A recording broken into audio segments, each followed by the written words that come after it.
You're listening to the Stop Binge Eating podcast with Kirsten Sarfty, episode number 391. Welcome to the Stop Binge Eating podcast. It's time for you to end your food obsession and begin feeling confident and in control around food. You are absolutely capable of eliminating binge eating from your life, and I'm going to show you how by giving you simple tools and insights that you can apply in your own life. I'm your host, Kirsten Sarfty. Now let's get to it. Hi!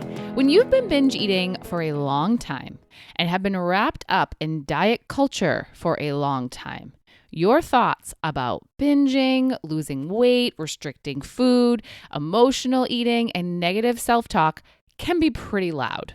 You hear it a lot. And when you try to think differently, when you try to think in a way that will help you to become binge-free and stay binge-free, those other thoughts might take over and win because they're louder. They're more dominant in your mind. I've had so many people tell me that when they're trying to practice new self-talk, new thinking, thoughts that will help them to become binge-free, those old, loud thoughts take over. So they have such a hard time internalizing the new ways of thinking, and it can be discouraging. Here you are, having learned so much with new perspectives, ready to apply it all, and those dang thoughts keep winning.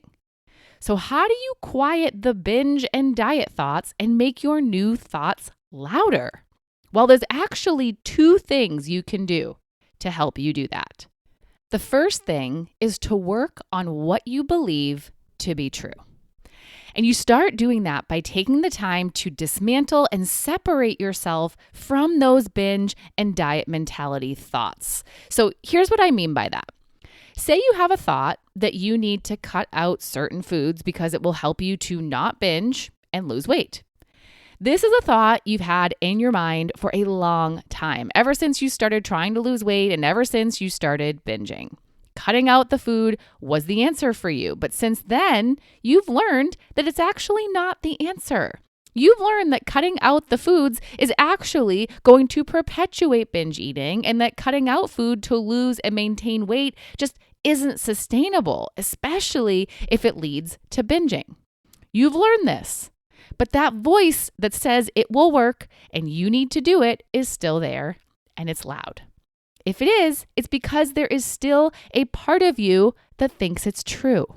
There's still a part of you that believes it will help, that it is the answer.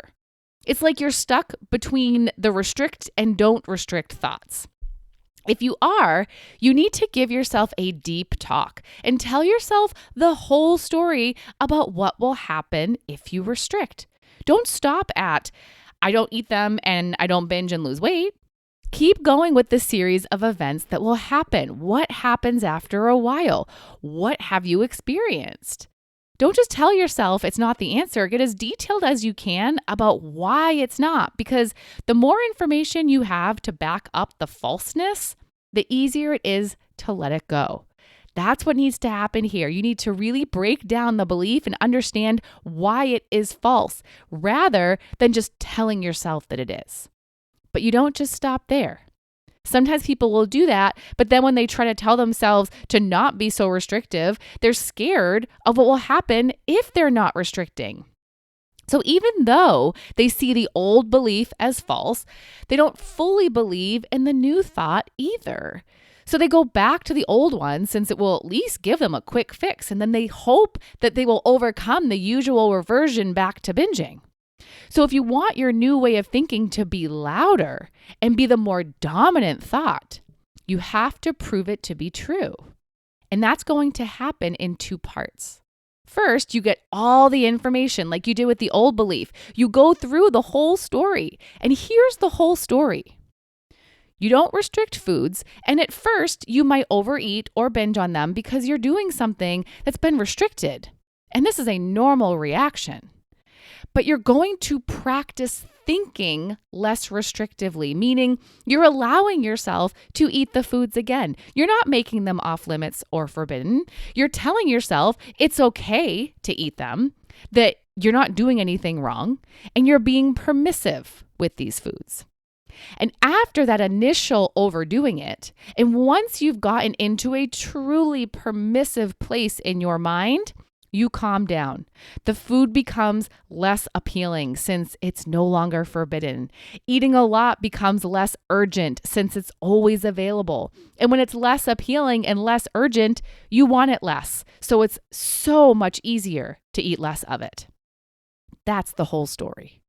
So first, you get on board with that explanation if it makes sense to you.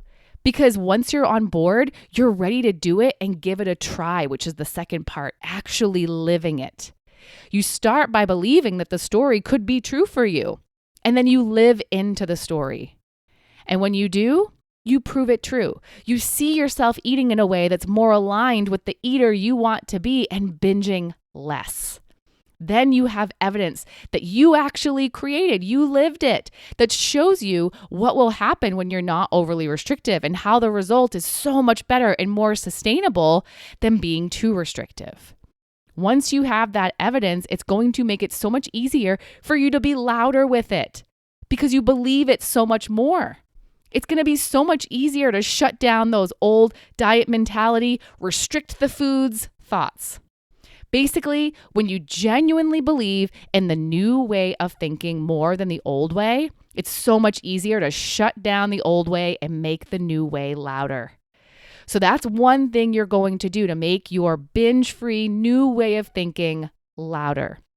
You're going to go through the process I just walked you through to believe in the new way more than the old way. And the second is repetition. Your old thoughts are loud because they're practiced. You've thought them so many times that they have become habitual. The more habitual a thought is, the louder it's going to be. Also, the newer a thought, the quieter it's going to be.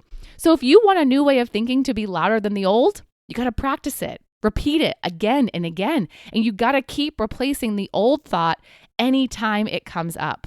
Your brain says to restrict. You say you're not going to do that. And here's why. And you refer to what I talked about previously. You keep replacing and replacing. You keep redirecting. And the more you stand up to the old way of thinking, the louder your new way will become because it will become more habitual. So when you combine the process of letting go of the old way of thinking, believing and proving the new way, and repeating the new way while redirecting away from the old way, the new way will get louder. The thoughts that will help you to stop binge eating, the more useful thinking, the self-talk you want to hear, the thoughts that a binge-free person thinks will get louder. So speak up to yourself, deeply understand the truth and tell yourself the truth, and practice, practice, practice. All right? Be loud and proud with your new knowledge. And just a quick side note, if you don't know what new thinking to practice, listen to any episode of this podcast and you will find one. There's so many to choose from, and you can start with any one. Start and make it loud. All right. Bye-bye. Thank you for listening to the Stop Binge Eating podcast. If you like what you heard today and you want more, go to coachkir.com/free. That's COACHKIR.com/free to get some awesome free stuff to help you stop binge eating.